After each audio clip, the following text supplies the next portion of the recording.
2019 هاوسەرگیریم کرد چوومە ناو ژیانی هاوسەری دوای ساڵێک لە زەواج مناڵێکمان بوو مناڵەکەشم عەمری بۆ 2 ساڵ 2022 سێزدەی هەشت عیدی میلادم لەبۆ کرد 5 ڕۆژ پاش عیدی میلادەکەی وەفاتی کرد بە چاو نەفەس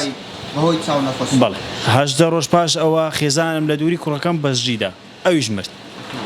لە خەفەتی کوڕەکەم جانی سپارت دوای 2 ساڵ لە خێزانم و کوڕەکەم کە مردن هاوسەرگیریم کرد دووبارە ژیانی هاوسەریم پێکەینەوە 9 مانگان ژیانی هاوسەریمان بەردەوام بوو خێزانم حەملی هەبوو لەسەر حەملەکەی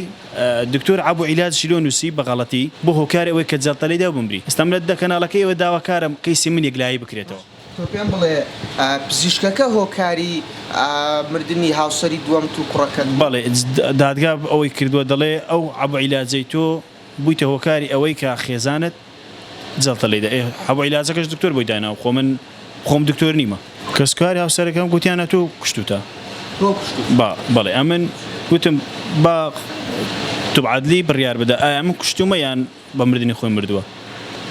توبعادلیمان کرد کە دەرچوو نەتیجەکە هیچ پەیوەندیی بە منەوە نەبوو جەڵتەلیدا بوو ئەو عەبوو عیلاجش بوویتە هۆکاریەوەی کە جەڵتەلیدا ئای دواتر چۆن لەگەڵ ماڵە خەزورانم هیچ پەیوەندێکمان پێکەوە نەمایەوە تەنانەت مەیتەکەیان نەدامەوە تازیەکەشیان نەدامەوە